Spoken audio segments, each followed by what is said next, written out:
Après la patience de Job, après l'audace et le courage de David, après la sagesse de Salomon, après l'encouragement de Barnabas, après la capacité de se remettre en question d'Asaph, ça c'était les messages précédents, aujourd'hui on va entrer dans un nouveau sujet, un nouveau volet de la même thématique, mindset gagnant. Comme je l'ai dit, on va finaliser le thème, mais un thème qui n'est pas finalisable, on ne peut pas le clôturer parce que c'est tout au long de notre vie qu'on va devoir développer ce mindset gagnant qui traverse l'écriture de part en part. Et ce matin, il sera question plus particulièrement de l'importance de vivre en étant soumis à la volonté de Dieu. Est-ce que je peux entendre amen?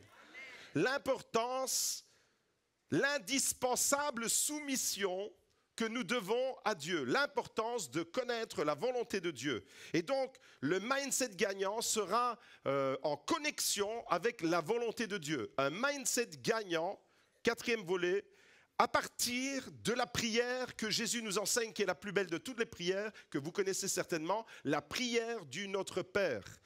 Une prière phénoménale, extraordinaire, c'est en Matthieu chapitre 6 au verset 9 que Jésus nous enseigne cette prière et on va lire un bout de cette prière ensemble et on va réfléchir un instant sur le mindset gagnant et la volonté de Dieu.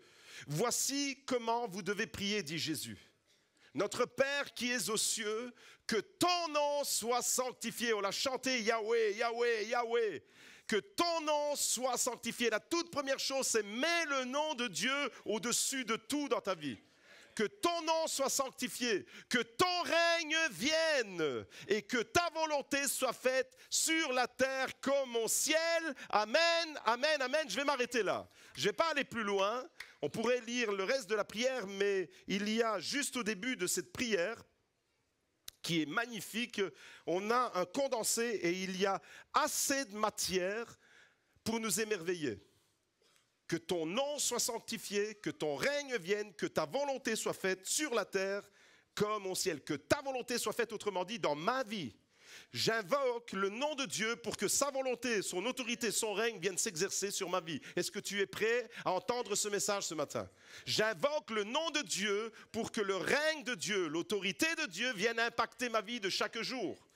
Et à travers ce bout de prière, vous voyez, on a juste sélectionné le début, parce que la prière du Notre Père, elle est plus longue. Mais à travers le début de cette prière, ici, Jésus nous fait comprendre l'importance, comprendre la vraie mentalité du mindset gagnant qui consiste à vivre en faisant confiance à Dieu, en alignant nos désirs et nos actions à sa volonté. Un mindset gagnant, c'est je décide d'aligner mes désirs, mes projets, ma volonté, mes actions à la volonté de Dieu. Autrement dit, je me soumets à la volonté de Dieu. Mais pour se soumettre à la volonté de Dieu, il faut encore la connaître. Et c'est pour ça qu'on est là semaine après semaine, et c'est pour ça que vous avez la Bible entre vos mains, afin de découvrir quelle est la pensée de Dieu pour nos vies, quelle est la volonté de Dieu pour chacun de nous.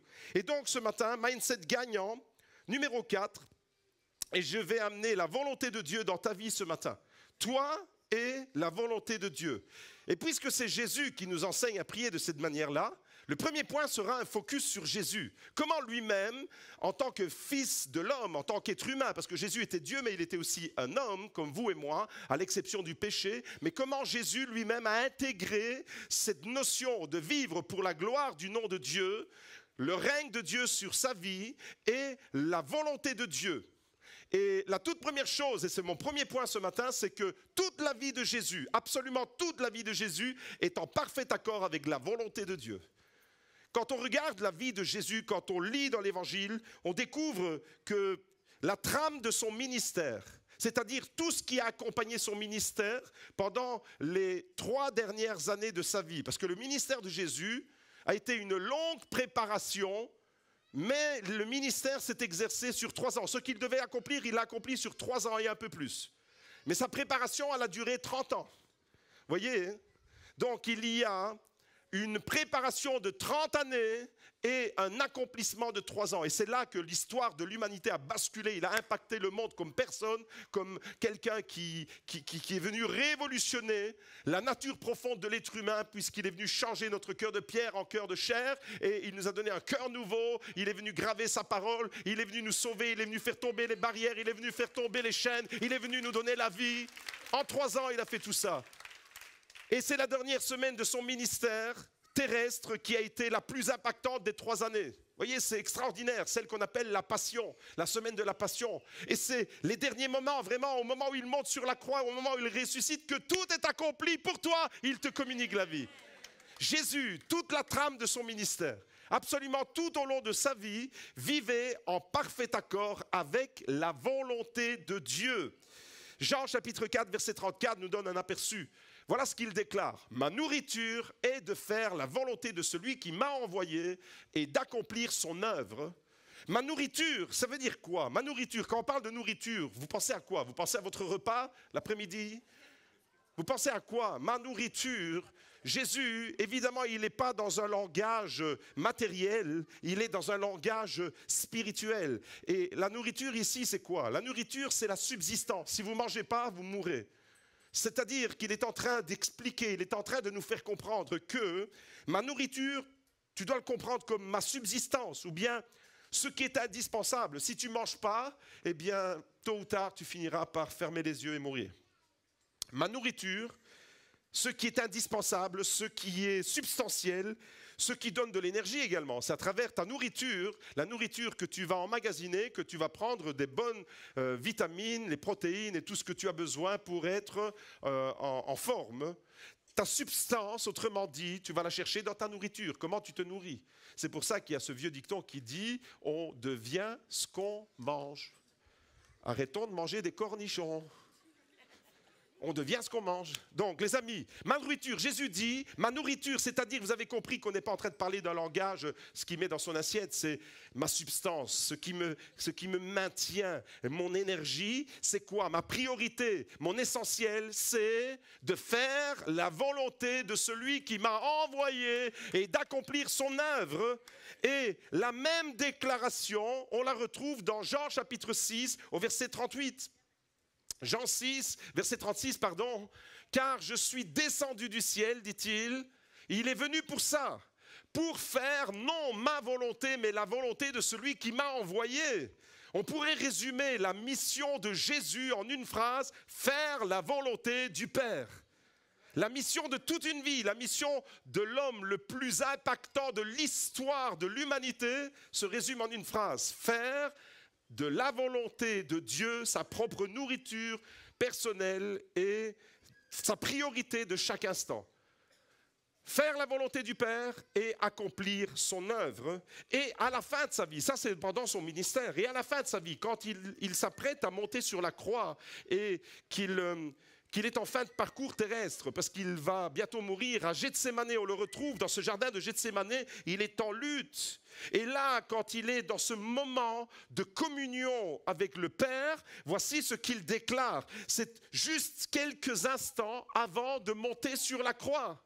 Donc il est en train d'accomplir son ministère, il est en train de le finaliser, maintenant il est en train d'accomplir son œuvre pour laquelle il est venu. Et voici ce qu'il déclare encore à ce moment-là, c'est dans Luc 22, verset 42. « Père, dit-il, là il est dans une communion parfaite avec le Père, si tu le veux, question de volonté, éloigne de moi cette coupe toutefois, que ce ne soit pas ma volonté, mais la tienne qui soit faite. » Est-ce que tu es prêt à dire avec moi, mon frère, ma sœur, non pas ma volonté, mais ta volonté dans ma vie? Non pas, vous savez, le diable, il nous ment, il nous fait croire qu'on est des petits dieux et que c'est nous qui faisons tout. On n'est rien si Dieu n'était pas là. Et donc, ce n'est pas ma volonté, c'est sa volonté. Ce matin, je vous invite à faire de la prière de Jésus, ta propre prière, de la subsistance que Jésus lui-même allait chercher dans cette communion avec le Père, ta propre subsistance. Est-ce que tu peux déclarer avec foi, mais vraiment avec conviction, Père, non pas ma volonté, mais ta volonté dans ma vie. Non pas la mienne, mais la tienne. Tout le ministère de Jésus est traversé par ce même fil rouge. À Gethsémanée, il termine sa mission Et on pourrait dire que parmi tous les hommes qui ont vécu sur terre, Jésus restera toujours, sans aucune contestation possible, celui qui avait le mindset le plus élevé. Vous ne trouverez nulle part quelqu'un qui avait une mentalité, un état d'esprit, une disposition de cœur, parce que le mindset c'est tout ça, plus élevé que Jésus. Ça n'existe pas. Et j'aimerais te dire ce matin, toi qui es là, toi qui entends ce message, toi qui n'es peut-être pas habitué de ces lieux, toi qui viens pour la première fois, comme toi qui connais la parole de Dieu et tu es chrétien depuis des années, des décennies, j'aimerais te dire qu'en dehors de la volonté de Dieu, ton mindset sera toujours perdant. Et il y a un endroit sur terre qui est extrêmement dangereux. Il y a un seul endroit sur terre qui est potentiellement destructeur et redoutable. Et cet endroit-là, je ne te le conseille absolument pas. Il n'y en a qu'un. Tu peux te retrouver dans toutes les autres postures, mais pas dans celui-là. L'endroit le plus dangereux sur terre pour nous, les êtres humains, et pour nous, les chrétiens, c'est de se retrouver en dehors de la volonté de Dieu. C'est cet endroit-là. En dehors de la volonté de Dieu, tu es vraiment menacé. En dehors de la volonté de Dieu, tu t'exposes à des dangers. En dehors de la volonté de Dieu, ça sent pas bon. Et ton mindset sera forcément perdant. Vous avez compris, à travers ces quelques exemples, qu'absolument toute la vie de Jésus, tout son ministère était motivé par un seul objectif, connaître et faire la volonté de Dieu. Un seul objectif. Est-ce que tu peux dire avec moi, Seigneur, ce matin, je décide que l'objectif de ma vie, c'est de connaître et de faire la volonté de mon Dieu. Déclare-le, mais ne le déclare pas du bout des lèvres. Seigneur, mon objectif, l'objectif de ma vie, l'objectif des quelques années qui me restent à vivre, je ne sais pas combien je vais vivre encore sur terre. Je ne sais pas combien de temps le Seigneur vous accordera sur terre. C'est ça qui est merveilleux avec Dieu, c'est qu'on ne connaît pas à l'avance et on doit lui faire confiance pour chaque jour, chaque instant. Mais même si c'était mon dernier jour, je veux le vivre dans la volonté de Dieu. Et s'il me reste 10 ans, 15 ans, 20 ans, 30 ans, 50 ans à vivre, je veux vivre ces décennies dans la volonté de Dieu. C'est là que je veux être, parce que c'est là que je suis dans la meilleure posture, dans la volonté de Dieu. Un mindset gagnant, forcément, doit s'inspirer du mindset gagnant, de celui qui est le gagnant par excellence, c'est-à-dire Jésus. Alors mon frère, ma soeur, si tu veux élever ton mindset ce matin, tu dois t'inspirer de Jésus et faire, toi aussi, de la volonté de Dieu ta priorité absolue, ta nourriture.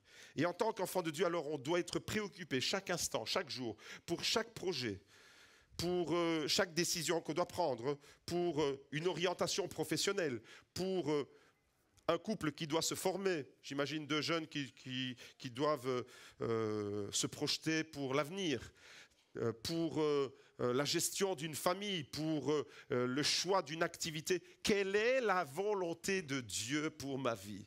Je devrais être préoccupé chaque instant et chaque moment par cette prière qui préoccupait Jésus. Sa nourriture, sa subsistance, c'est de faire non pas sa volonté, mais la volonté du Père.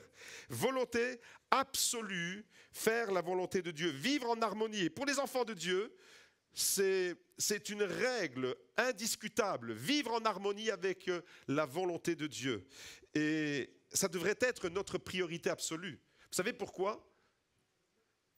La réponse, on la trouve dans l'évangile de Matthieu. C'est encore Jésus qui nous donne la réponse. Pourquoi vivre et pratiquer la volonté de Dieu est vraiment nécessaire et indispensable? Et la réponse, c'est Jésus lui-même qui nous la donne en Matthieu 7, verset 21. Quiconque me dit « Seigneur, Seigneur » n'entrera pas forcément dans le royaume des cieux, mais celui-là seul qui fait la volonté de mon Père qui est dans les cieux. Est-ce que je peux entendre Amen ? Les églises sont remplies de gens qui disent « Seigneur, Seigneur, Alléluia, Shabbalah, Shabbali ».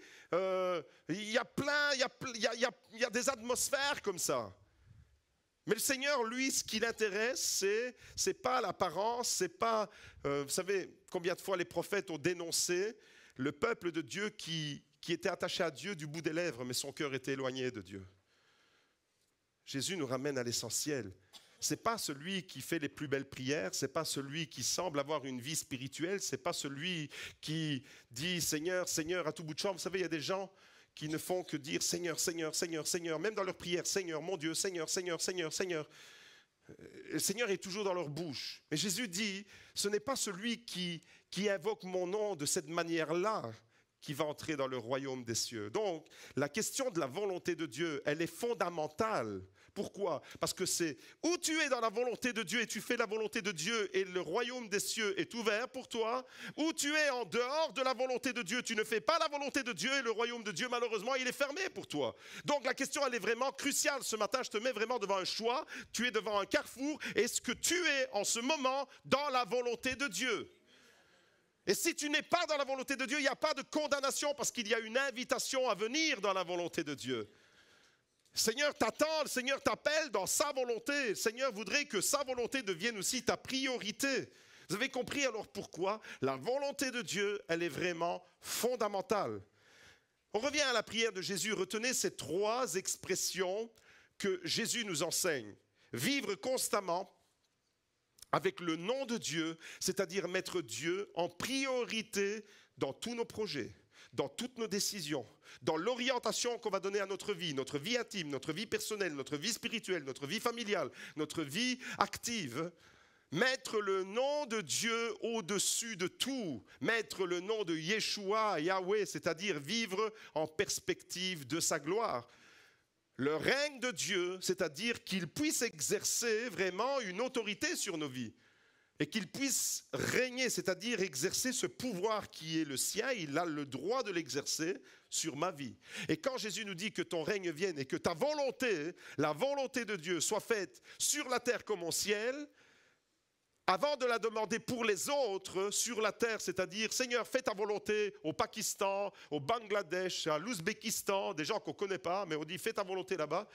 C'est fais d'abord ta volonté dans ma vie. Seigneur, viens régner dans ma famille, viens régner sur mon couple, viens régner sur les relations que j'ai du mal à gérer, viens mettre ton pouvoir, ton autorité là où ça fait tellement, j'éprouve tellement de difficultés. Viens régner, c'est-à-dire viens, je ne vais pas faire ma volonté parce que si je fais ma volonté, je vais faire de travers. Fais ta volonté, viens exercer ton pouvoir. Et tous les jours, quand tu te lèves, tu devrais faire cette prière, Seigneur, ta volonté aujourd'hui et pas la mienne. Tes connexions et pas les miennes. Ton règne et pas le mien.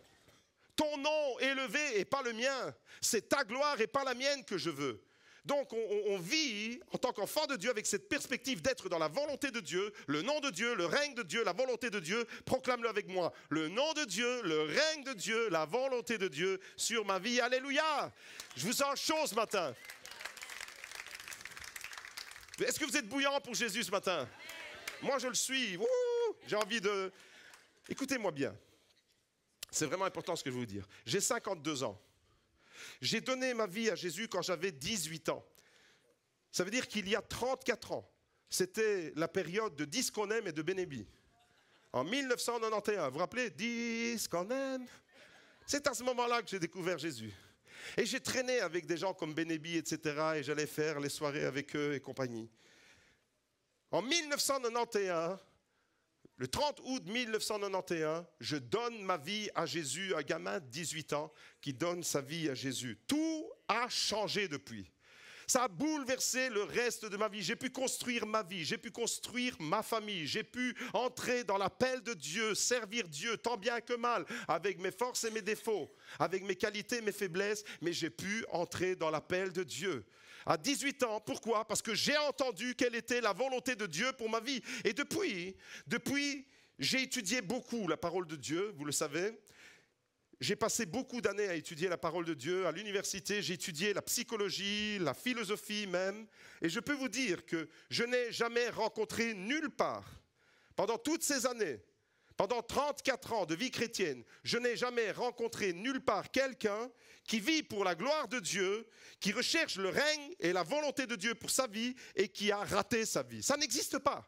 Si tu choisis de vivre pour la gloire de Dieu, si tu choisis de vivre pour le nom de Dieu, pour le règne de Dieu, te soumettre au règne de Dieu et à la volonté de Dieu, tu as toutes les conditions qui sont rassemblées pour réussir.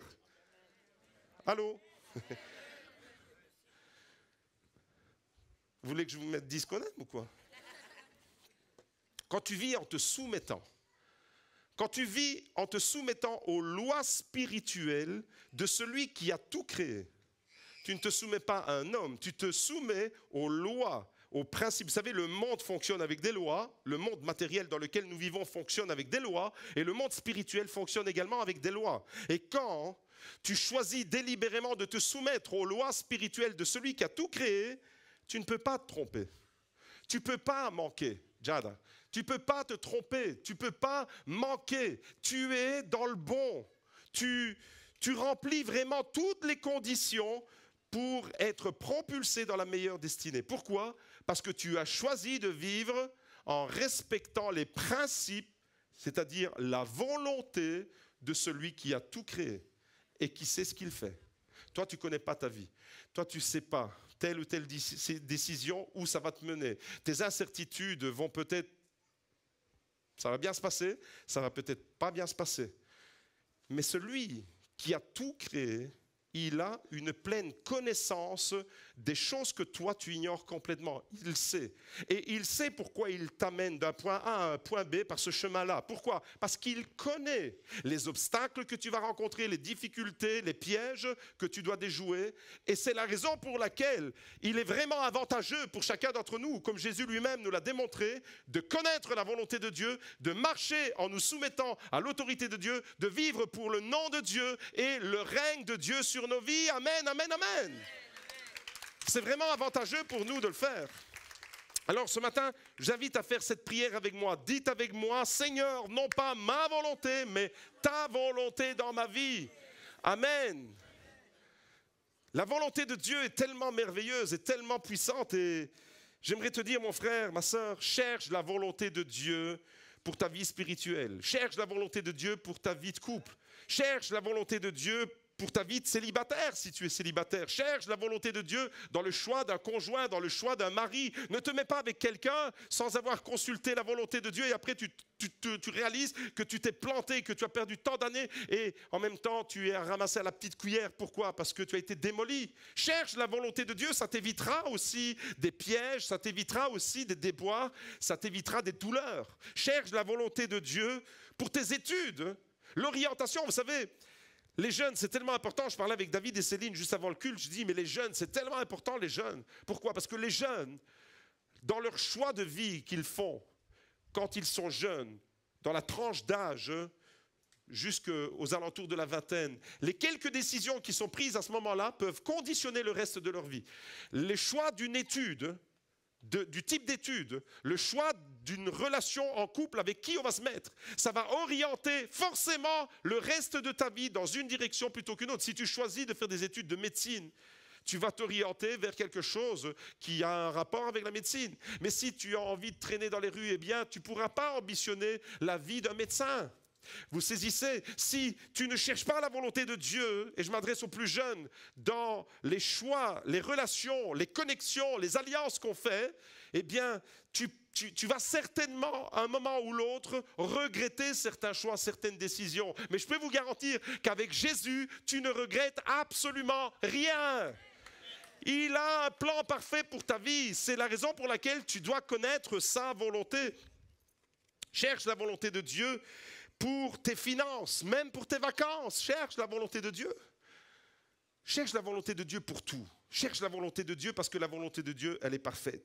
Alors certaines personnes se posent la question et se demandent, mais pourquoi faut-il connaître la volonté de Dieu? Pourquoi faut-il se soumettre à la volonté de Dieu? Est-ce que c'est vraiment nécessaire de connaître, de chercher à connaître la volonté de Dieu et de s'y soumettre? Est-ce qu'on ne peut pas vivre un peu comme ça, au petit bonheur la chance, un peu de façon désinvolte, à l'aventure, et puis on voit comment ça se passe? Quel intérêt avons-nous de chercher la volonté de Dieu? Je pense qu'on a déjà découvert pas mal de réponses dans ce qui a été dit. Est-ce que ce ne serait pas plus facile, franchement, de faire comme tout le monde, c'est-à-dire de ne pas se soucier de Dieu, de mener notre vie comme on a envie de le faire, comme font la plupart des gens autour de nous? Parce qu'en tant que chrétiens, nous sommes une minorité, vous êtes conscients de ça. Et quand on regarde un peu autour de nous, les gens que nous sommes invités à côtoyer, eh bien, la plupart des gens ne semblent pas être préoccupés par la volonté de Dieu. Est-ce que finalement, on ne ferait pas bien de les imiter? de faire comme la plupart des gens. Alors écoute-moi bien, je te donne un conseil précieux ce matin. Ne fais pas comme la plupart des gens. Ose la différence, démarque-toi. Si tu fais comme la plupart des gens, tu iras là où la plupart des gens finissent par arriver, c'est-à-dire nulle part. Si tu fais comme les autres pour faire comme les autres, tu arriveras là où les autres arrivent. Et ne prends pas exemple sur la plupart des gens. La foule n'a pas forcément raison, parce que la plupart des gens qui ne se soucient pas de Dieu passent à côté de l'essentiel et de ce qui est fondamental, passent à côté de leur vie littéralement. Et la plupart des gens qui ne se soucient pas de Dieu, eh bien les résultats sont tout simplement désastreux. Celui qui connaît la volonté de Dieu et qui fait la volonté du Père, les portes du royaume des cieux lui seront ouvertes. Et c'est exactement ce que Jésus nous enseigne quand il dit en Matthieu 22, verset 14, il nous dit « Car il y a beaucoup d'appelés et peu d'élus ». Il y a plein de gens, Dieu voudrait sauver tout le monde, Dieu appelle tout le monde, Dieu aimerait que tout le monde puisse connaître sa volonté. Il y a beaucoup de personnes qui sont appelées à ça, mais il y a peu d'élus, c'est-à-dire il y a une minorité. Il y a une minorité, attention, on n'est pas meilleur que les autres, parce que c'est une grâce qu'il nous a faite qu'on puisse le connaître. On n'a aucun mérite à ça. Le Seigneur, il nous a fait la grâce et on s'est laissé toucher, c'est mystérieux. Comment ça s'est passé? Je ne suis pas meilleur qu'un autre parce que moi j'ai accepté Jésus et lui il n'a pas accepté. Je suis de la même composition.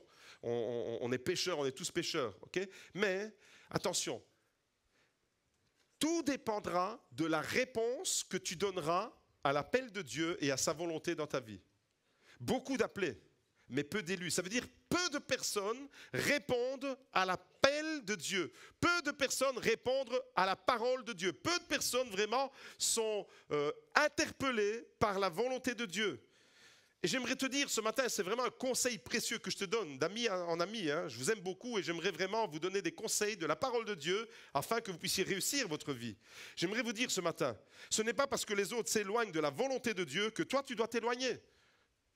Ce n'est pas parce que les autres ne se soucient pas de la volonté de Dieu que toi tu ne dois pas t'en préoccuper. Ce n'est pas parce que les autres font des mauvais choix.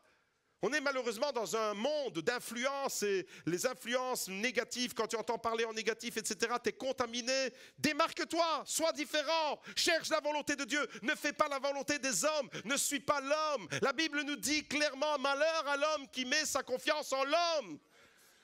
Place ta confiance en Dieu, Dieu le premier, le nom de Dieu au-dessus de tout, le règne de Dieu qui s'exerce sur ma vie et la volonté de Dieu que je veux exercer chaque jour, chaque instant, chaque moment de mon existence.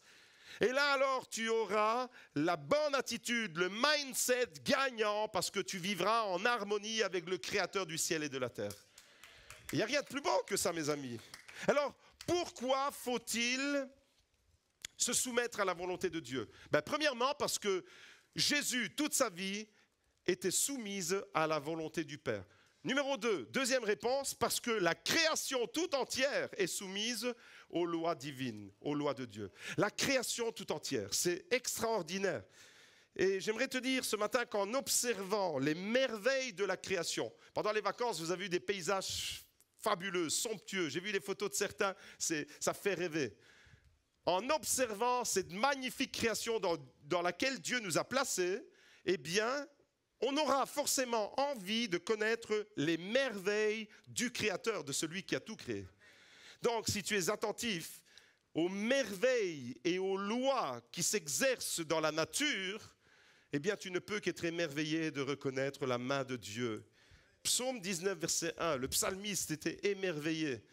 Et il fait un rapprochement entre la création et la puissance et la grandeur de Dieu et le fait que Dieu nous parle à travers la création. Les cieux racontent la gloire de Dieu. Devant un coucher de soleil, je suis en extase. Quand je suis à Porto Selvaggio, le soleil se couche, tout rouge dans la mer. Magda s'est tordu la cheville juste à ce moment-là, mais j'ai quand même fait la photo. Mais c'est juste magnifique. Je suis en extase devant un coucher de soleil, je suis en extase devant les merveilles de la création. Et c'est exactement ce que le psalmiste nous dit. Les cieux racontent, ça nous parle. Tu regardes le ciel, tu regardes la nature, tu regardes les animaux, ça te parle du Créateur. Les cieux racontent la gloire de Dieu et l'étendue céleste annonce l'œuvre de ses mains. Et je vais faire un focus sur la création. Comment ça se passe dans la création ? Rappelez-vous, pourquoi faut-il connaître et se soumettre à la volonté de Dieu ? Premièrement, parce que la vie de Jésus entière était soumise à la volonté de Dieu. Deuxièmement, parce que la création tout entière est soumise à la volonté de Dieu. On découvre ça, focus sur l'être humain. On va regarder à nous d'abord, on va regarder à notre petit monde, à nous. Qui nous sommes nous ? L'être humain. Considère les merveilles de l'être humain. L'être humain que tu es, que je suis, est constitué, tiens-toi bien, de 37 trillions de cellules. C'est quoi un trillion ? Je ne sais même pas me l'imaginer, c'est quoi un trillion. Alors, 37 trillions, c'est 37 000 milliards. Ce n'est pas 37 milliards, c'est 37 000 milliards de cellules. Le tout organisé avec une exemplarité extraordinaire dans un équilibre parfait. La main de Dieu. Quand tu regardes les merveilles du corps humain, tu ne peux pas ne pas y voir la main du Créateur qui a tout organisé selon sa volonté. C'est juste époustouflant. Nous sommes un chef-d'œuvre. Dis à ton voisin, tu es un chef-d'œuvre. Des créatures merveilleuses. Des créatures merveilleuses, comme le dit le psaume 139. La parole de Dieu nous dit dans le psaume 139, au verset 14, « Je te célèbre », c'est-à-dire je peux exalter le nom de Dieu qui est au-dessus de tout nom. Je te célèbre car je suis une créature merveilleuse. Est-ce que vous pouvez me dire, pasteur, tu es une créature merveilleuse ce matin ? Vous êtes des créatures merveilleuses. Magda, tu es une créature merveilleuse. Et quand tu dis, mon chéri, tu es une créature merveilleuse, tu es encore plus merveilleuse. Je te célèbre de ce que je suis une créature merveilleuse. Tes œuvres, quelles œuvres ? Celles qui sont en moi. Tes œuvres sont des merveilles et mon âme le reconnaît bien. Je jubile devant la création, devant le coup de génie du Créateur. Vous êtes des chefs-d'œuvre, vous êtes uniques. Il n'y en a pas deux comme vous, heureusement. C'est merveilleux, on est des machines extraordinaires. On va faire un focus maintenant sur certaines parties du corps, vous allez voir, c'est époustouflant. L'œuvre de la création nous amène à la grandeur merveilleuse du Créateur. Le cerveau humain, on va aller un peu plus dans le détail. Le cerveau humain est l'organe le plus complexe dans l'univers. Il est composé de 86 milliards de neurones. 86 milliards de neurones, c'est juste hallucinant. Et cet organe que nous avons dans notre crâne, il est capable de traiter des informations, d'apprendre, d'assimiler une information, de mémoriser, de ressentir des émotions, d'exprimer la joie ou la peine, le contentement ou le mécontentement, de contrôler les actions de notre corps, des fois de façon consciente, comme je décide que ma main, elle va là, c'est mon cerveau qui décide qu'elle va là, mais des fois de façon inconsciente, même quand je dors, mon cerveau continue à réguler selon la volonté de Dieu, selon le plan parfait que Dieu a élaboré quand il m'a créé, mon cerveau continue à fonctionner, que j'en sois conscient ou non. Tu es une créature merveilleuse. Voilà le Dieu qui t'a créé, voilà ce qu'il a fait. Il a fait un coup de génie en te faisant. L'ADN maintenant, l'ADN c'est notre carte d'identité génétique, c'est notre code génétique. C'est là que toutes les informations qui nous concernent sont stockées. 200 milliards de kilomètres. Si on devait mettre l'ADN, si on devait le dérouler, tout l'ADN du corps humain, si on devait le dérouler comme un ruban, imaginez que c'était un ruban qu'on déroule, il mesurerait ce ruban 200 milliards de kilomètres. Vous n'avez même pas idée de ce que ça peut représenter. Ça, c'est dans votre corps. Si l'ADN, on le mettait vraiment comme ça, en fil, et on le déroule comme un ruban, 200 milliards de kilomètres. Déjà, fait 2000 kilomètres pour arriver à Tel Aviv, je suis mort, mais 200 milliards de kilomètres, vous imaginez ? C'est époustouflant, vous êtes une machine, dites-le avec moi, merveilleuse. C'est ça le Créateur, c'est juste époustouflant. Le système immunitaire, il t'a créé avec la capacité d'autodéfense. C'est le système immunitaire, slide suivant, merci. C'est quoi le système immunitaire? C'est une armée de défense que Dieu nous a donnée, il nous a dotés de ça. C'est une armée de défense contre des millions de bactéries, de virus ou de pathogènes, d'autres pathogènes qui nous attaquent chaque jour, d'agressions qui nous attaquent. Et on a à l'intérieur de nos corps une armée qui se mobilise pour notre défense. C'est extraordinaire. Qui a fait tout ça? Ton Créateur. Ton Créateur, il t'a fait de façon extraordinaire. Ton cerveau, ton ADN, ton système immunitaire, l'œil humain, ton œil. L'œil, c'est quelque chose d'extraordinaire. L'œil humain, organe d'une précision extrême. Il est capable de s'adapter à différents niveaux de lumière et il contient des millions de cellules photoréceptrices, capable de voir dans la lumière, capable de voir dans la pénombre, et même quand votre œil s'habitue, même dans l'obscurité profonde, il est capable encore de repérer des choses. C'est extraordinaire. L'appareil photo le plus élaboré n'est rien par rapport à ce que vous avez devant en dessous de votre front. C'est juste phénoménal.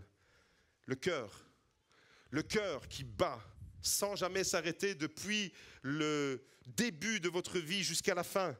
C'est littéralement un moteur biologique incroyable qui bat, tenez-vous bien, environ 100 000 fois par jour. Votre cœur aujourd'hui aura battu, quand vous allez vous coucher ce soir, il aura fait des battements pour 100 000 fois par jour.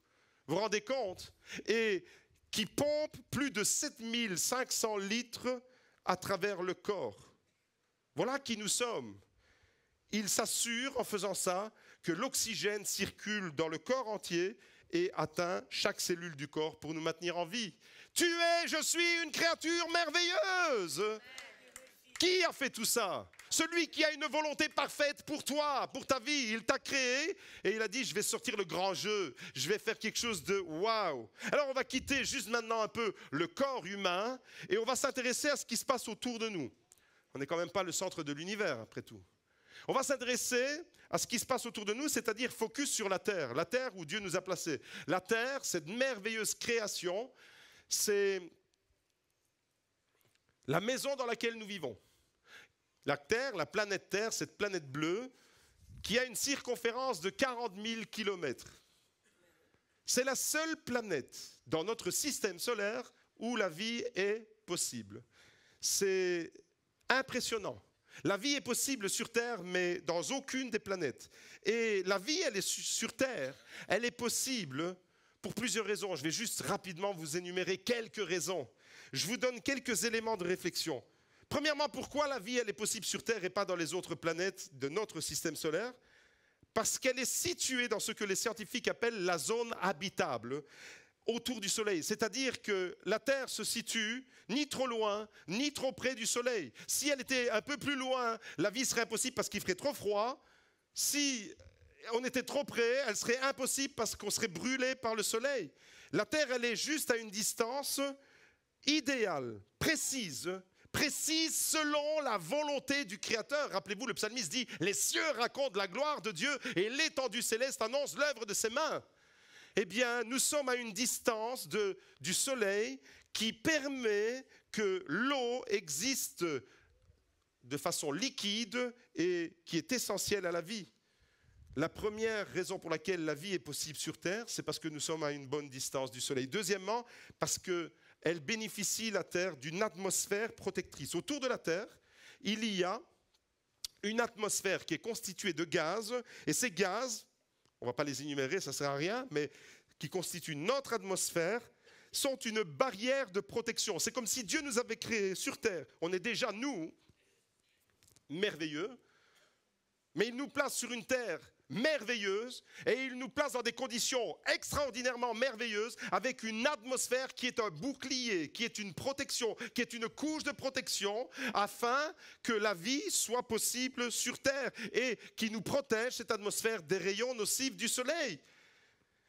Elle est troisièmement possible, la vie sur Terre, parce que la Terre est régie par une gravité appropriée. La gravité, c'est quoi? C'est vous lancez quelque chose et ça retombe. Pourquoi? Parce qu'il y a un centre de gravité. Eh bien, la gravité de la Terre, elle est appropriée. C'est-à-dire que la gravitation de la Terre est suffisante pour maintenir une atmosphère stable. J'explique. Si la gravité était trop faible, l'atmosphère s'échapperait dans l'espace et malheureusement, il n'y aurait plus d'atmosphère et donc on serait mort. C'est la gravité qui maintient l'atmosphère dans un équilibre constant. C'est incroyable. Vous n'êtes pas émerveillé? Le psalmiste, quand il dit « Les cieux racontent la gloire de Dieu », moi je suis émerveillé quand je découvre tout ça. Si maintenant la gravitation était trop faible, donc l'atmosphère s'échapperait, et si elle était trop lourde, elle nous écraserait et elle rendrait la vie impossible. Non, on a juste une gravitation mesurée, selon la volonté de Dieu, vraiment au millimètre près, ce qu'il faut pour que la vie soit possible. Quatrièmement, pourquoi la vie est possible sur Terre? Quatrième élément de réponse, parce qu'il y a une rotation. Vous avez remarqué que la Terre, elle tourne? Il y a une rotation et une inclinaison de la Terre. Elle ne tourne pas comme une balle.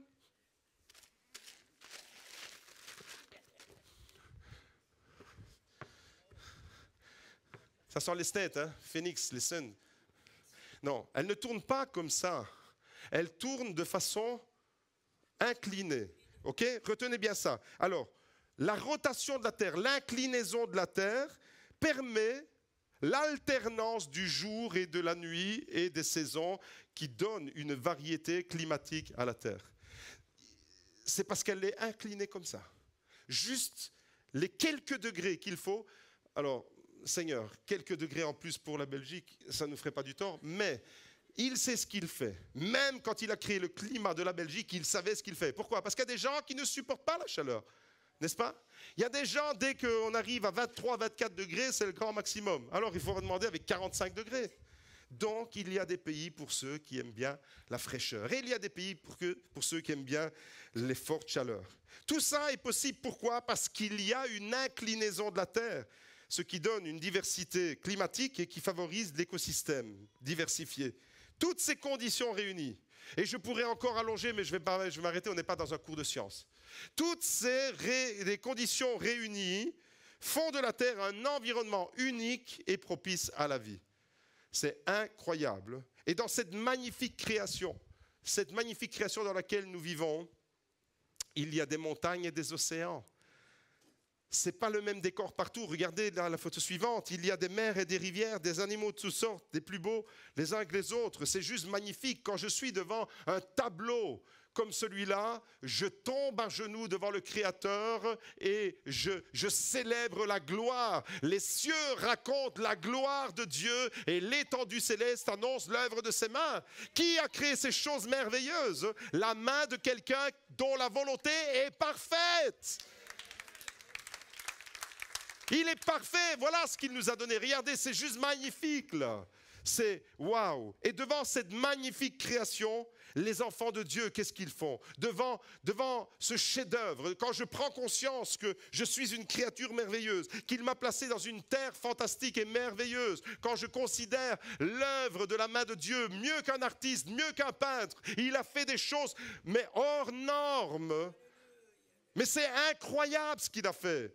Je pense qu'on n'en prend pas assez conscience parce que si tous les êtres humains de la terre prenaient conscience des merveilles de la création, automatiquement les merveilles de la création t'amènent aux merveilles du Créateur. Et quand tu es devant les merveilles du Créateur, tu tombes à genoux et tu le célèbres. Et tu dis, je te célèbre pour ta grandeur et parce que ta volonté, elle est parfaite. C'est juste incroyable ce que Dieu est capable de faire. Devant cette grandeur, on ne peut que louer Dieu, on ne peut que dire, Seigneur, ton nom au-dessus de tout nom. Seigneur, ton règne, comme tu exerces un règne sur tous ces éléments de la nature qu'on vient d'évoquer, tu exerces une autorité précise. Chaque astre est à sa place. Le psalmiste était émerveillé et il va faire cette prière dans le psaume 8. Il dit, Éternel, notre Seigneur, que ton nom est magnifique sur toute la terre. Éternel, notre Seigneur, que ton nom est magnifique sur toute la terre. Un petit clin d'œil à un frère qui est en train de suivre ce message depuis sa maison. Psaume 8, verset 2, verset préféré. Éternel, notre Seigneur, que ton nom est magnifique sur toute la terre, toi qui établis ta majesté au-dessus des cieux. Vous voyez, il y a la création qui est merveilleuse, mais au-dessus de la création, il y a Dieu qui est au-dessus des cieux, au-dessus de la création. Et celui qui a créé ces choses merveilleuses, eh bien, il est juste génial et merveilleux. Si la création nous émerveille, il ne faut pas demander le Créateur. On va s'éloigner un peu de la Terre, on va continuer notre petit voyage interstellaire. On va s'éloigner un peu de la Terre et on va regarder au Soleil. L'extraordinaire Soleil qui nous manque tellement en Belgique. Le Soleil, c'est notre étoile. Dans notre système solaire, c'est l'étoile de notre système solaire. Le Soleil, il est 110 fois plus grand que la Terre. 110 fois. Et dans ce Soleil, il y a toutes sortes de composantes qui font que c'est impressionnant. Pour vous donner une idée, il est situé à 150 millions de kilomètres de la Terre. 150 millions. Donc, la température qui nous arrive sur Terre, elle est régulée, mais au degré près. C'est Dieu, son autorité, sa souveraineté, son intelligence extrême qui a tout programmé. Vous imaginez le cerveau, si Dieu, on peut parler en termes de cerveau, l'intelligence de Dieu, la capacité infinie que Dieu a pour organiser tout ça. 150 millions de kilomètres. Si on pouvait faire entrer la Terre dans le Soleil, à votre avis, combien de terre il y aurait dans le Soleil? Combien de fois on pourrait mettre de la Terre dans le Soleil? Vous avez une idée? Allez-y, je vais entendre quelques chiffres juste pour avoir une idée si vous êtes près ou loin. 100 terres? 4 fois? Les amis, vous êtes prêts? Vous n'allez pas tomber parce que vous êtes assis. La Terre, si on prenait la Terre et on la faisait entrer dans le Soleil, peut entrer 1 300 000 fois. Vous prenez 1 300 000 terres et vous la faites entrer dans la Terre. Je vais vous donner une idée de la proportion. Je tiens dans ma main, si j'arrive à l'attraper, je ne sais pas si les caméras peuvent faire un zoom, mais je tiens dans ma main une petite bille. Vous la voyez ici? Elle est un peu argentée, est-ce que vous la voyez? Ok? Je la tiens, elle fait à peine 2 mm, on va dire. Ok? Imaginez que ça, c'est la Terre. Eh bien, le ballon de basket que je tiens, c'est le Soleil. On vit là-dessus. Le Soleil est là. C'est juste impressionnant. Vous prenez 1 300 000 petites billes comme ça et vous les faites entrer là-dedans. Eh bien, c'est des proportions avec le Soleil et la Terre. C'est juste énorme. Et autour du Soleil, qu'est-ce qu'il y a? Eh bien, autour du Soleil, puisque c'est notre étoile, il y a le système solaire. Le système solaire, il y a 8 planètes qui gravitent, c'est le slide suivant, 8 planètes qui gravitent autour du système solaire. Et la Terre, elle est juste à un emplacement idéal pour que la vie soit possible. Il y a Mercure, c'est trop chaud. Il y a Vénus, c'est aussi trop chaud. Il y a la Terre, c'est juste idéal. Il y a Mars, la vie n'est pas possible. Ensuite, il y a Jupiter, il y a Saturne, il y a Uranus, il y a Neptune. Ce sont les 8 planètes qui gravitent autour de la Terre. Et ce système solaire, il mesure combien? Vous êtes prêts? Il mesure 7000 milliards de kilomètres. 7000 milliards de kilomètres le système solaire. Vous dites, waouh, c'est vraiment impressionnant, c'est au-delà de tout ce que je peux imaginer. 7000 milliards de kilomètres, je ne peux pas l'imaginer. Ça, c'est le système solaire, c'est-à-dire que le Soleil, notre étoile, et toutes les planètes gravitent autour du Soleil. Mais il y a plus. Il y a plus encore, malgré son immensité, le Soleil par rapport à nous, vous avez vu la petite bille et le balai de basket, il y a encore plus grand. À l'intérieur de notre galaxie, parce que notre système solaire fait partie de la galaxie. Vous me suivez toujours? Vous êtes avec moi ou je vous ai perdu? Alors, à l'intérieur de notre galaxie, comment elle s'appelle notre galaxie? La Voie lactée. Elle est représentée par une spirale, cette galaxie. Vous n'imaginez pas en venant au culte aujourd'hui que vous allez avoir un cours de science. Hein? Il y a quelqu'un qui m'a dit, je connais, mais je ne pense pas que vous connaissiez tout ça. Mais notre galaxie, la Voie lactée, c'est une spirale comme ça. Et notre système solaire, c'est une pointe. Notre système solaire dans la galaxie, c'est ma petite bille, là. C'est ça. Notre système solaire qui mesure 7000 milliards de kilomètres, c'est dans la galaxie une petite pointe. Et il y a dans notre galaxie, si le Soleil nous impressionne, eh bien dans notre galaxie, il y a des étoiles, comme le Soleil, qui sont des millions de fois plus grandes que le Soleil. Des millions de fois plus grandes. Vous imaginez la grandeur, vous imaginez les proportions, au-delà de tout ce qu'on peut imaginer. Et cette galaxie, la Voie lactée, notre galactée, c'est-à-dire notre galaxie, notre Voie lactée, elle est constituée, le Soleil c'est une étoile, elle est constituée de 100 milliards d'étoiles. Allô, vous êtes toujours sur Terre ou bien vous êtes encore... vous êtes où là avec moi? Est-ce que vous êtes au GLC Beaudour? On est en train de valser dans les nuées là. Hein? Les cieux racontent la gloire de Dieu. L'étendue céleste annonce l'œuvre de ses merveilles. Et je me prosterne devant mon Créateur. Voilà la vérité de tout ça, mes amis. J'aimerais vous dire que c'est juste énorme. La Voie lactée, elle est impressionnante, oui ou non? Elle fait 100 000 milliards... 100 000 milliards d'étoiles, des étoiles qui sont des millions de fois plus grandes que le Soleil. C'est juste énorme, énorme, énorme. Mais il y a encore plus grand. Il n'y a pas que notre galaxie. Ça, c'est la galaxie, la nôtre, celle où on habite. On va dire que c'est notre quartier. Vous habitez dans une maison. Certains vivent dans une pièce. Okay? Vous habitez dans une maison, vous habitez dans un quartier, vous habitez dans une ville, vous habitez dans une région, vous habitez dans un pays, dans un continent, etc. Okay? Eh bien, on va dire que la Voie lactée, c'est notre quartier. Parce que il n'y a pas qu'une galaxie. C'est impressionnant. Quand j'ai étudié tout ça, je me suis dit, waouh, il y a à côté de notre galaxie qui s'appelle la Voie lactée, des milliards de galaxies, des milliards. Je ne suis pas en train de parler de 2-3 galaxies, je suis en train de parler de milliards de galaxies. Et ça, c'est ce qu'on appelle communément l'univers. L'univers, c'est ça, c'est cet ensemble. Vous voyez ces spirales-là? Eh bien, chaque spirale représente, forcément dans ma photo, il n'y en a que 5 là, plus ou moins, que vous voyez. Mais vous devez vous imaginer ça, eh bien, des milliards de galaxies. Vous réalisez? Est-ce que vous réalisez, oui ou non? Est-ce que vous êtes émerveillés devant la grandeur du Créateur? C'est juste énorme. Et notre cerveau est trop limité. Notre cerveau est vraiment trop limité pour imaginer la grandeur de tout ce qu'on vient de découvrir. On est trop limité, on est vraiment trop petit. On n'a même pas les calculs, on n'a même pas la possibilité. Pourquoi? Parce que nous, on mesure les choses à hauteur de notre propre stature et on ramène les choses à nous. Mais on ne peut pas parler en termes de milliards et de milliards de kilomètres qui vont jusqu'à une distance, mais qu'on n'a même pas idée de ce que ça représente. Mes amis, j'aimerais vous dire qu'il y a l'homme et il y a plus grand que l'homme. Il y a la terre, il y a plus grand que la terre, il y a le soleil, il y a plus grand que le soleil. Il y a le système solaire, il y a plus grand que le système solaire, il y a la Voie lactée, il y a plus grand que la Voie lactée, il y a les galaxies, il y a plus grand que les galaxies, il y a l'univers et il y a encore plus grand que l'univers. Il y a mon Dieu, il y a ton Dieu, il y a le Créateur de toutes ces choses. C'est juste énorme.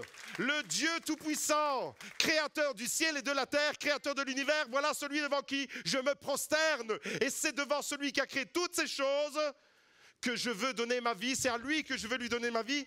Et c'est à lui que je veux obéir. Et c'est sa volonté à lui que je veux exécuter dans ma vie.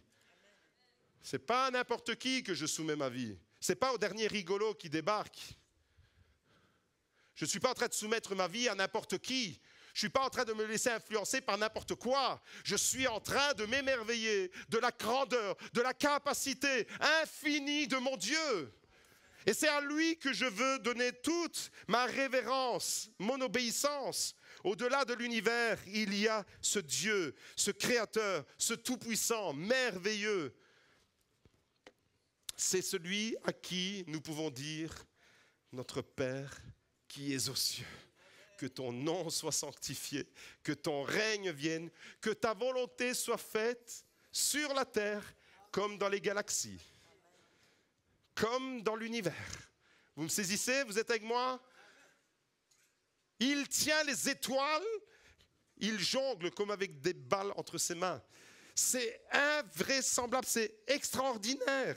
Et quand je regarde les cieux, ouvrage de ses mains, Psaume 8, verset 4, quand je regarde les cieux, ouvrage de tes mains, Encore une fois, le psalmiste, il est émerveillé devant les cieux des cieux. Ouvrage de tes mains. Il a fait ça, tout ce qu'on vient de découvrir. Est-ce que vous êtes émerveillé par ce que Dieu a fait? Avec ses mains, il a fait ça. Et quand je vous dis de vous soumettre à la volonté de Dieu, c'est entre ces mains-là que j'invite à mettre vos vies. Est-ce que vous êtes prêts à lui faire confiance? Ce n'est pas entre les mains de n'importe qui, ce n'est pas entre les mains d'un tyran, ce n'est pas entre les mains de quelqu'un qui va vous blesser, c'est entre les mains de quelqu'un qui a été capable de faire ces merveilles à l'infini. Quand je regarde, David disait, quand je regarde tes cieux, ouvrage de tes mains, la lune et les étoiles que tu as établies, qu'est-ce que l'homme pour que tu te souviennes de lui et le fils de l'homme pour que tu prennes garde à lui? Le psalmiste était émerveillé comme nous. Il dit, mais quand je regarde l'infinie grandeur, il n'avait pas tous les moyens technologiques que nous avons aujourd'hui. David, il avait juste la voûte céleste au-dessus de lui et il voyait ses étoiles scintiller et il était déjà émerveillé. Aujourd'hui, Dieu, à travers la science, nous a donné la capacité de nous émerveiller encore plus que David. Parce qu'on voit où les objets, la technologie que nous avons aujourd'hui nous permet de découvrir des choses qu'ils ignoraient complètement à l'époque. Et il s'émerveille et dit devant cette grandeur infinie, les cieux, les étoiles, qu'est-ce que l'homme? Pourquoi tu t'intéresses à moi? Et j'aimerais te dire que ce grand Dieu infini, bon, merveilleux, puissant, d'une puissance que tu n'as même pas idée, la capacité de ce qu'il peut faire, il s'intéresse à toi. Il est ton papa, il te cherche, il te veut, il t'aime, il a donné son fils pour toi. C'est extraordinaire. Ce grand Dieu, grand c'est un euphémisme, grand Dieu c'est trop petit le mot grand, cet immense Dieu, ce Dieu tout-puissant, le mot tout-puissant n'exprime vraiment qu'il est au-delà de tout.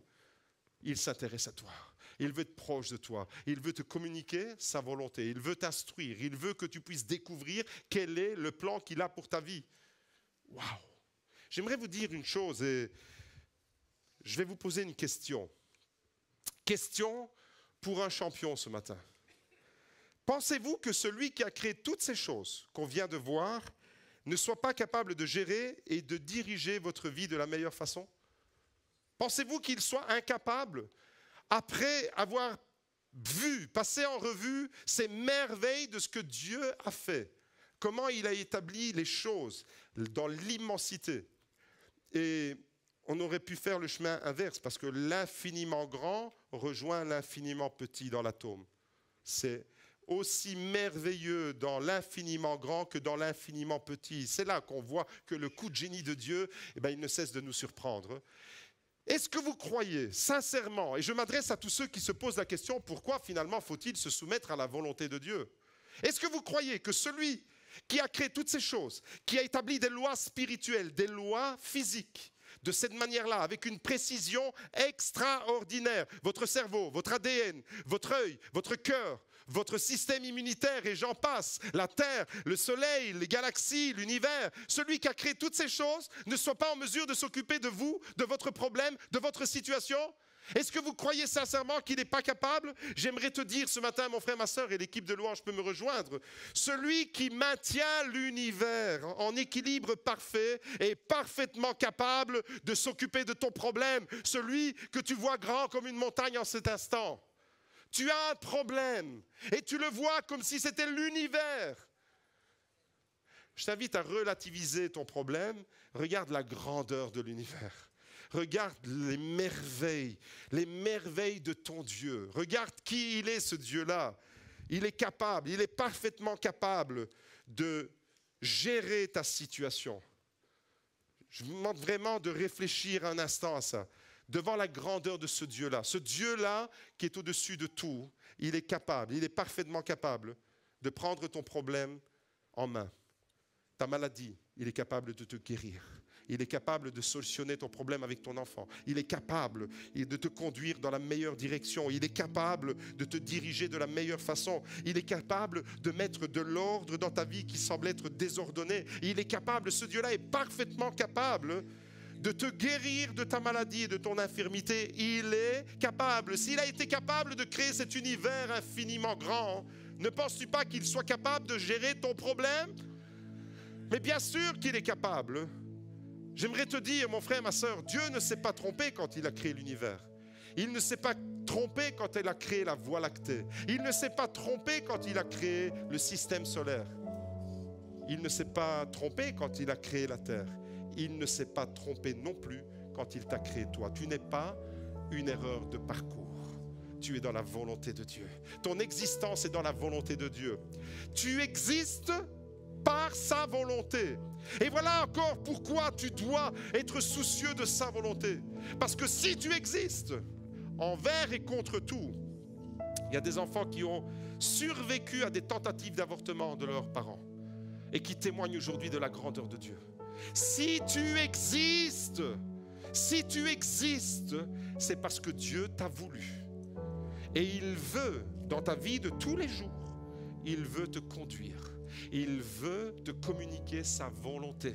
Mon frère, ma sœur, quand il t'a créé, il ne s'est pas trompé. Et c'est parce qu'il t'a créé que tu dois connaître sa volonté. Parce qu'il est ton créateur.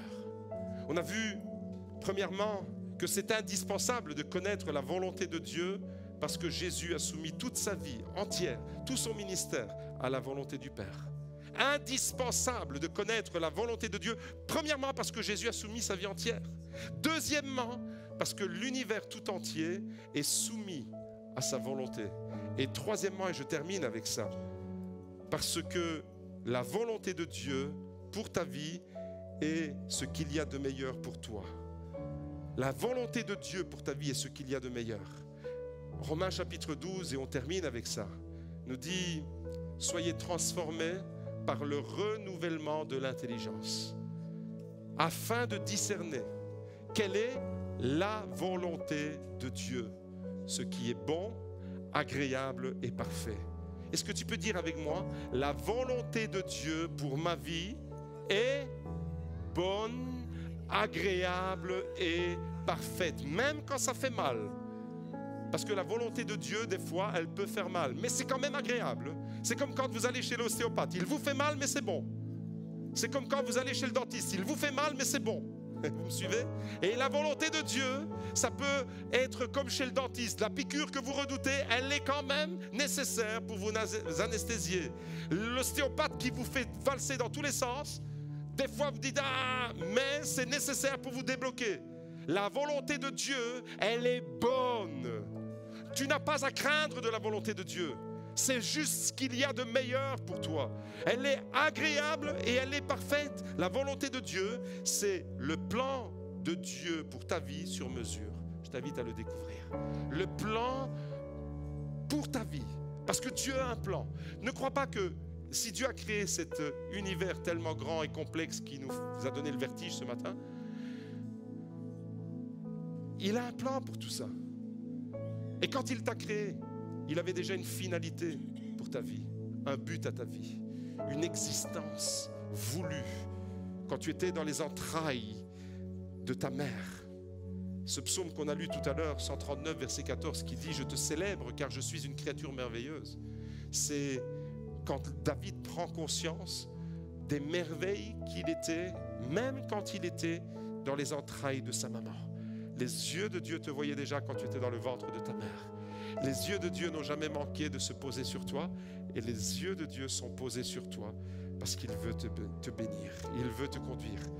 La volonté de Dieu pour ma vie, premièrement, parce que Jésus a soumis toute sa vie à la volonté du Père. Deuxièmement, parce que la création tout entière, l'univers tout entier est soumis à la volonté de Dieu.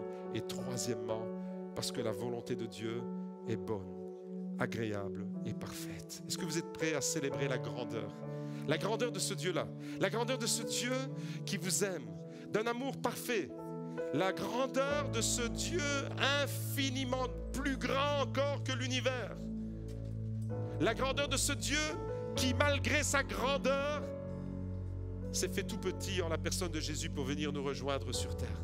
C'est ce Dieu-là que nous célébrons. C'est entre les mains de ce Dieu-là que je t'invite aujourd'hui à abandonner ta vie et de dire « Seigneur, je lâche prise, mon problème n'est plus mon problème, il est ton problème. Il fait partie d'une gestion bien plus vaste. Aujourd'hui, je veux chanter ta grandeur. » La semaine prochaine, on va continuer sur la même thématique. Et la semaine prochaine, je vous annonce déjà le thème. Ce sera comment découvrir pour nos vies de façon plus particulière la volonté de Dieu. Seigneur, dans le nom de Jésus, je te prie pour ton Église.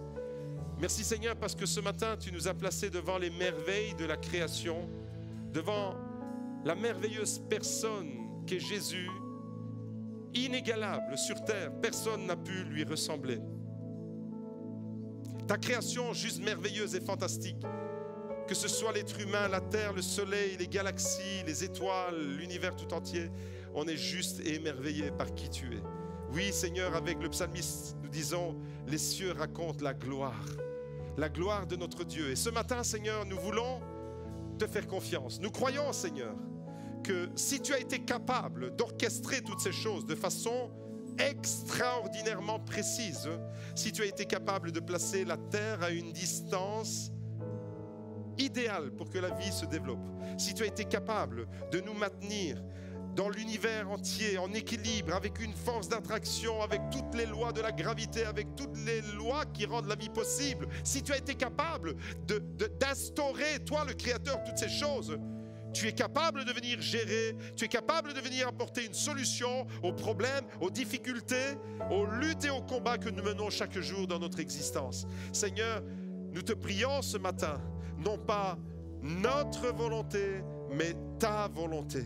Est-ce que l'Église peut le dire ce matin encore avec moi, avec conviction, comme une prière qui retentit, comme la prière de Jésus qui a dit, Père, non pas ma volonté, mais que ta volonté soit faite. Est-ce que ce matin, je peux entendre l'Église qui prononce cette prière avec conviction au nom de Jésus? On va tous ensemble dire, Seigneur, non pas ma volonté, mais ta volonté dans ma vie, au nom puissant de Jésus. Amen, amen, amen, alléluia. On va proclamer la gloire de Dieu. On va rester encore un instant ensemble et on va chanter la grandeur, la beauté du Créateur au-dessus de tout. Alléluia. J'invite l'Église à être en émerveillement, comme le psalmiste. Vous avez été émerveillés de la grandeur de l'univers, n'est-ce pas? Et bien maintenant, cet émerveillement, comme quand vous êtes en extase devant un coucher de soleil, eh bien, elle doit susciter une louange et une adoration dans votre cœur. Faites monter votre louange maintenant. Et ensemble, on va terminer ce culte de la plus belle façon en élevant le nom de Dieu au-dessus de tout. Que ton nom soit sanctifié, que ton règne vienne et que ta volonté soit faite sur la terre et dans l'Église, au nom puissant de Jésus. Amen, amen, amen.